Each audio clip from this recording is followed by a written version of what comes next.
Hello and welcome back. My name is Sarah. I'm an artist, and what I want to do today is create or attempt to create my own personal palette.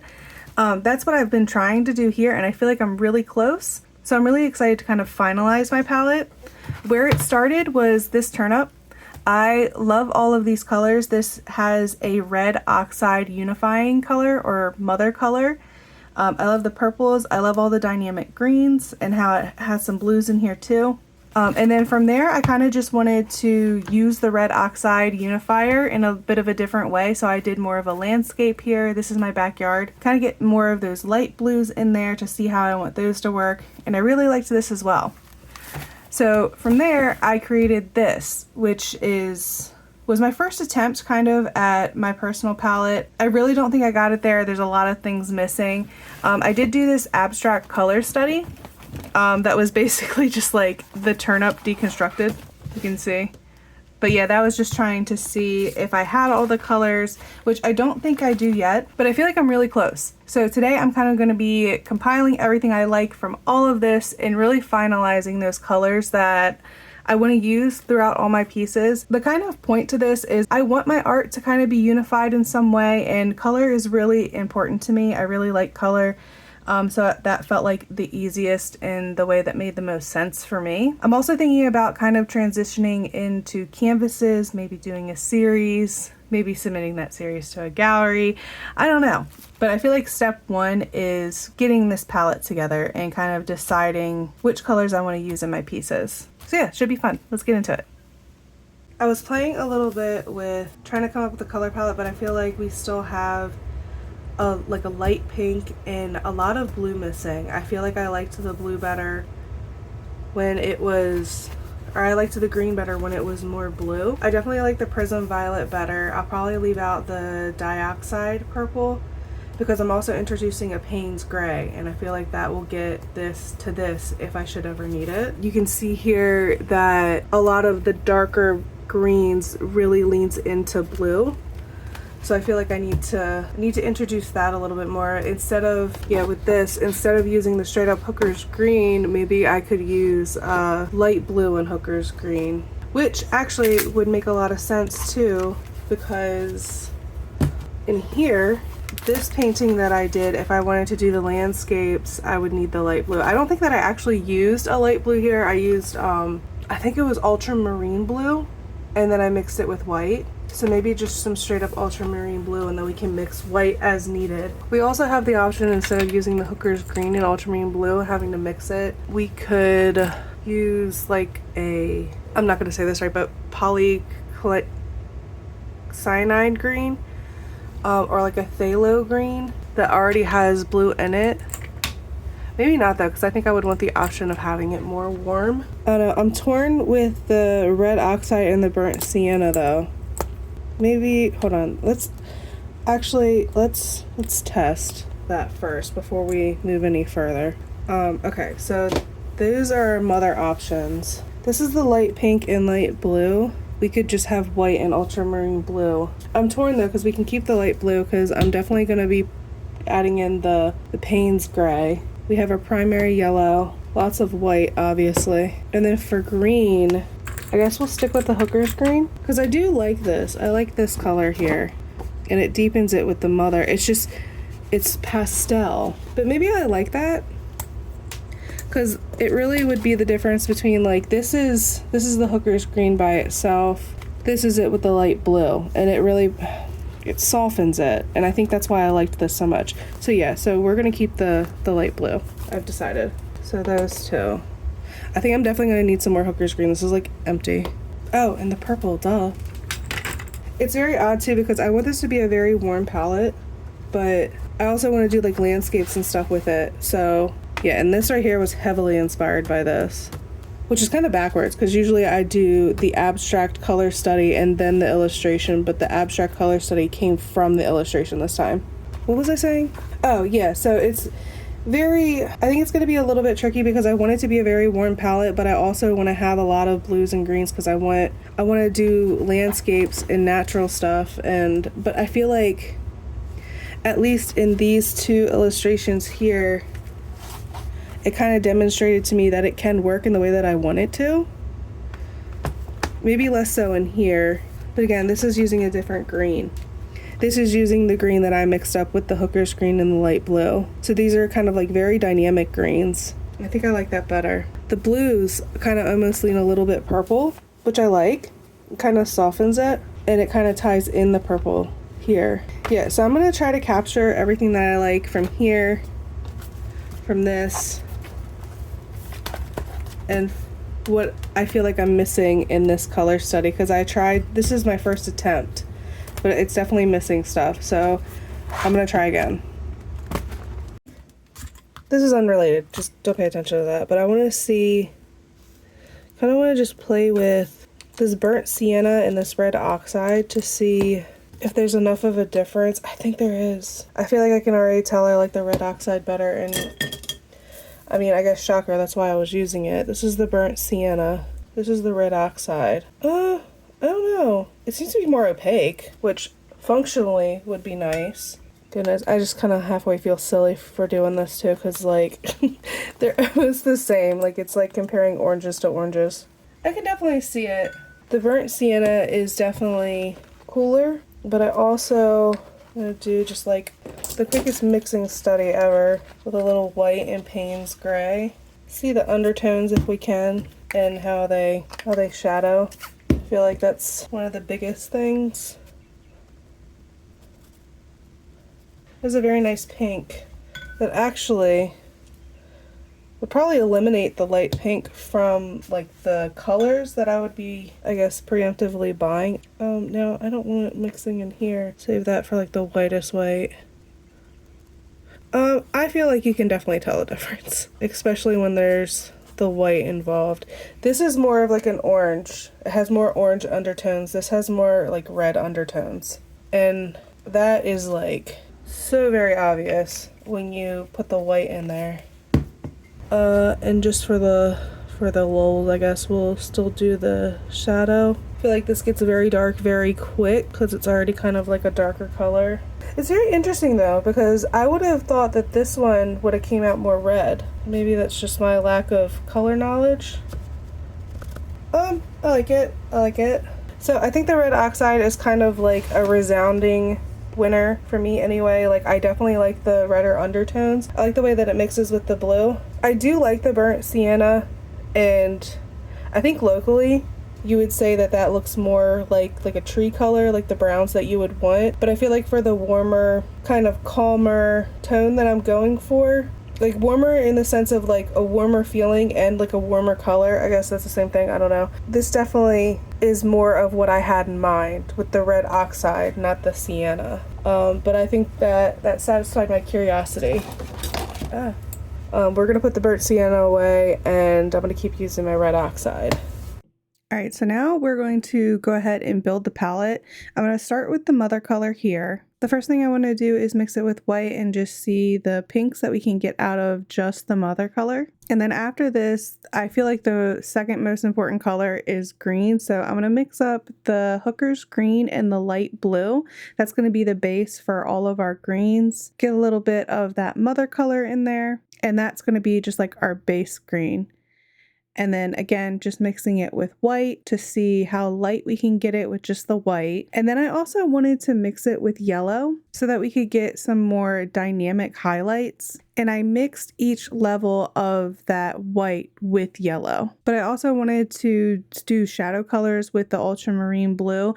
But when I did that, there's no white in those levels. It's just ultramarine blue. And then, sorry, this is moving really fast. The second shadow study was with Payne's gray. I also had to get those purples in there. So I mixed a little bit of the prism purple with the mother color. And then I did the same thing with the white. I also wanted to do a study here of what it would look like with more of the mother, like letting that kind of take over the color. And then again, the two shadow studies are with ultramarine blue and then Payne's gray. After I did the shadow studies though, I mixed it with white to see, I don't know, what those shadows looked like lightened up. I don't know that I'll use those, but it's there. The brown over in the corner there, that is my green mixed with the mother color. Those are essentially opposite colors, so I knew it would make like a brown, but I knew I would need browns if I was going to do landscapes with this palette. The blues I didn't go into as much as I probably should have, but I did mix up some blues for skies and stuff. At this point, I'm kind of calling the palette done for now. I know this isn't all the colors that I needed. Like, I didn't even get the yellow involved, but I knew I had enough of a foundation to start using it to see how I wanted to get other colors involved and how I wanted to manipulate these colors more. At this point, usually what I do is I create like an abstract color study, which is what I'm doing over on the left here. This abstract color study doesn't really end up being a good representation of the palette, just because I was mostly trying to use up the paint. A lot of the colors got muddy, and I actually did get a little bit of yellow involved here just to see what I could do with the greens. But unfortunately, my palette was a mess at this point, so it just ends up kind of being like a muddy mess. And you know, I'm not one to shy away from muddy colors. I feel like all of the art advice we hear, it tells us not to make muddy colors, not to mix black because it'll make the colors muddy. And I think it really depends on the subject and the color palette, because with this color palette, with using it, I found a lot of really dynamic greens and browns that by themselves, I guess you could say they're muddy colors, but they work really well within this palette. And we'll get into that a little bit more, I guess, as they come up.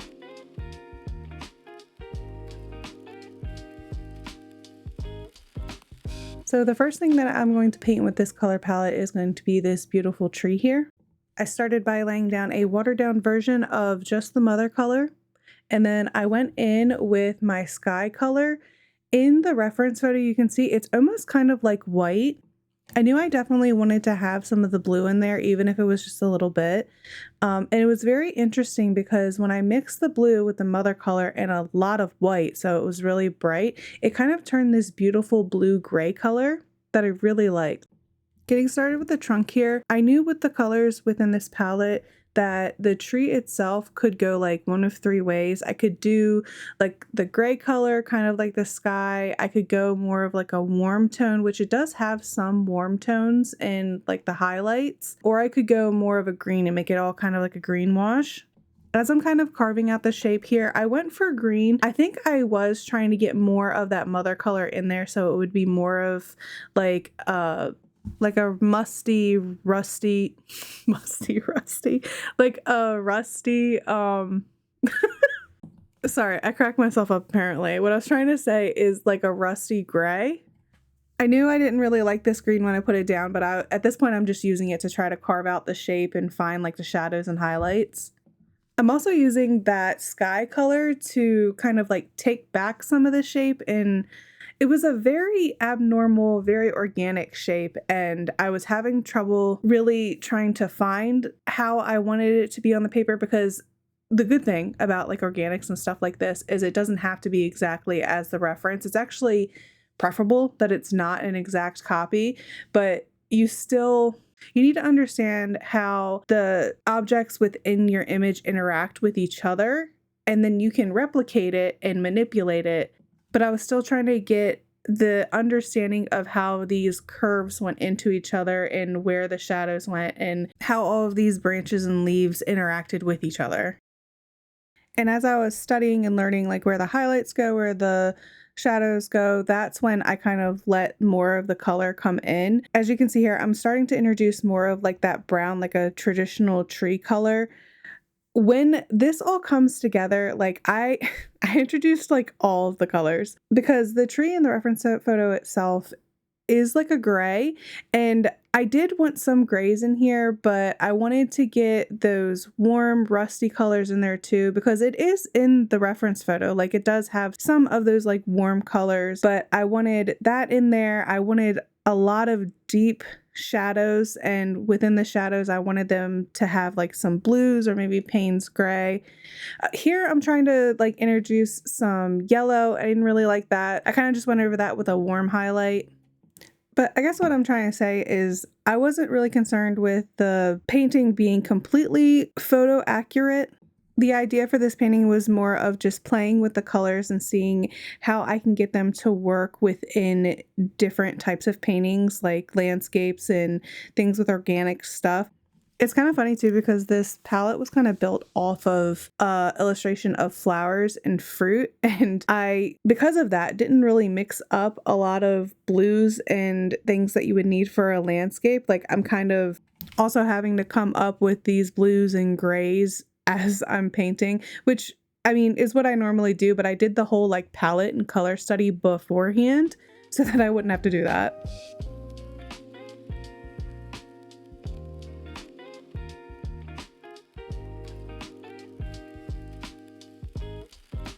I actually went with a tree first because I severely overthought this. I don't know if you remember, but in the beginning of this video, I said that the kind of purpose of me doing this is so that I could start doing some paintings on canvas. And I guess that's always kind of been my eventual goal, but like the purpose of this was to kind of like push towards that a little bit more. But declaring that and making this like grand plan that I was going to start like planning a series and making it cohesive, it caused me to overthink all of it, which honestly isn't a surprise. Like when it comes to me and art, I really just need to do what I guess I feel like doing at the time. Like I need to go with the flow. I need to do it because it's fun. The moment that I assign importance to it, it just all goes out the window for me. I had a lot of fun building the palette, but when I went to go paint with it, I was like, oh my goodness, what do I paint? And I'm like, well, I got to paint the subjects that I'm going to be putting on my canvases. And I was like, well, what am I going to be putting on my canvases? From there, I literally thought about it for like a day or two straight, and I intellectualized it, and I decided that the thing that made the most sense for me as a person, my colors, and what I've painted in the past, what's done well in the past, like social media wise, was landscapes and trees specifically in landscapes. And I feel like me making this grand declaration that I am now a tree painter, it ruined it. Like it wasn't fun anymore, and I feel like I didn't have any freedom. And I feel like that comes through a little bit with both of these illustrations in this sketchbook spread. In the end, I do like how both of them turned out. With the tree though, after I was done filming, I kind of went in and did a couple more like highlights. I actually introduced a little bit more of that purple because I didn't have any of the purple in here after I was done filming. And then on the right here, I decided to go with a bouquet of flowers. I have done quite a few bouquet of flowers. I was kind of exclusively doing bouquets of flowers for my ACEOs. Now, I don't really sell ACEOs, or I guess auction ACEOs anymore, but I was going real hard on them for a while. I think I actually kind of went too hard because I burnt myself out and now I just have no interest. It actually might be more of the same thing where like I assigned importance to it. It now had become something that I had to do, so I didn't want to do it. But with this bouquet of flowers, I didn't even get to the point where I actually added flowers. I still like the way that it turned out because it's very pretty leaves. It has these flower buds on it that have these really cool shaped stems, and I like that. But this entire time I was overthinking it so much, and I feel like the colors don't end up being as vibrant as they could be. Everything ends up on the bouquet, at least. The tree wasn't so bad, especially since I kind of like cleaned that up while I wasn't being filmed. But the flower bouquet just ends up being so tight. And I had spent an entire sketchbook. If you saw last week, I did a sketchbook tour. I spent that entire sketchbook trying to get myself out of the habit of being a perfectionist and worrying about if things look good. Like I had built a mindset of like just create art and have fun. And what I had done by like declaring that I was going to have this color palette and I was going to paint on canvas, and like I even had like plans in my head of like when I was going to submit them to galleries. Like I was thinking way too far ahead. I was doing way too much, and it was just ruining my process, and in turn I feel like ruining my art. So at this point, what was the point? And again, it's not that I'm calling my art ugly. I feel like technical skill wise and understanding of color theory and how things work together, like I can make a pretty painting kind of regardless. But for me personally, I just don't feel that I enjoy like the hustle of it. And before I like got in my head spiral of like I have to do this, this, and this, and then sell my work, I went back to what I was trying to do, which was plainly, I was just trying to unify my pieces through a cohesive color family because I really like color and I want all my colors to kind of like mesh together. Not with every single piece, like I still want to work with other color palettes, but I wanted to build like my personal palette. That was the whole point of this.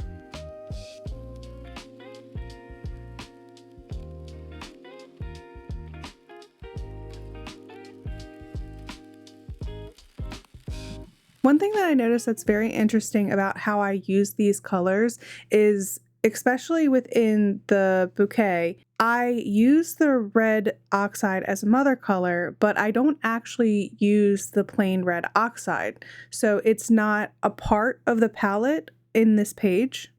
When I built the palette, the red oxide was actually the background and the majority of the image that I was basing it off of. So it was very interesting to see these colors being used in a little bit of a different way. I also really leaned into the purples, like the deep purples with this one. I did use the Prism Violet. I have the dioxide purple that is darker, but with this, I specifically wanted to use the Prism Violet because that's the one that I want to buy and use when I use up all of my sample sizes. And I mixed the Payne's Gray with that to deepen it. In the reference photo, it was actually black leaves, but I didn't want to like introduce a black. And then in the leaves and the stems, there's actually a lot of yellow in there, so that's why they're so bright. I'm not sure that I'll go that bright again, but after I added more muted highlights and shadows, it didn't end up being that bad. But I think with the purple, the bright yellowy green isn't my favorite.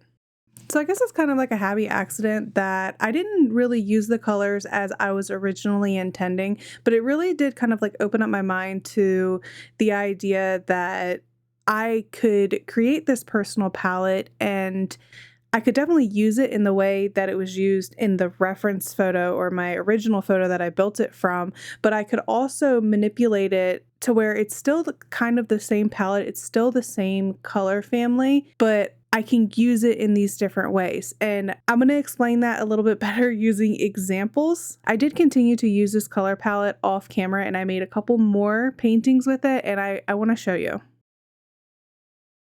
So here is the illustration done. I do absolutely love the way that it came out. They're both kind of moody. They're not very bright. The highlights, I don't know, I feel like it just could be pushed more, but I do like them. I like how they came out. What I was talking about though with using the color palette in different ways, I continued after I finished this. I stopped recording. I continued to paint. The very first one afterwards was this, and I absolutely love this. I feel like this is exactly what I was trying to do. It shows more of the red oxide, and that's what I mean. Like the red oxide isn't just the mother color, it's also a part of the palette. Like it's used as one of the colors. I didn't at first, but I feel like eventually I had to push more yellow. The highlights, much like this one, they weren't popping, they weren't highlighting. So I had to really push those yellows and the whites, and it really worked for the dappled light in here. And then also the slug. When I originally did the slug, it was more of like the red oxide. It kind of blended in with the log. It didn't really stand out, but this is kind of like an example of what I was saying, like how I used the color, because they're all the same colors, right? And it all has the mother of the red oxide, but pushing the colors in certain directions, it looks like almost a completely different palette. But if you were to put these two next to each other, they would still go next to each other because they have the same mother. And then the next one I did was this one. I really leaned into the reds and pinks with this one. And I actually, especially for these flowers here, I introduced a primary red to really bring the pinks out. And then the next one I can't show you because I actually did record that, and it's not to be a tease, but it's absolutely gorgeous. But the next one that I did, I actually ended up really, I think, perfecting what I've been trying to do with that color palette. This video actually ended up being a little bit longer than I was intending, so if you made it to the end, thank you so much for watching. I absolutely love making these videos and just doing art and talking about art. It's my favorite thing. If you enjoyed this video, don't forget to like, subscribe, and hype. I post a video every Thursday at noon Eastern time. And like I said earlier, my next video is going to be that it's actually a landscape and we're going to be working with my personal palette. But yeah, again, thank you so much for watching. That's going to be it for me this week. I will see you next week. Bye.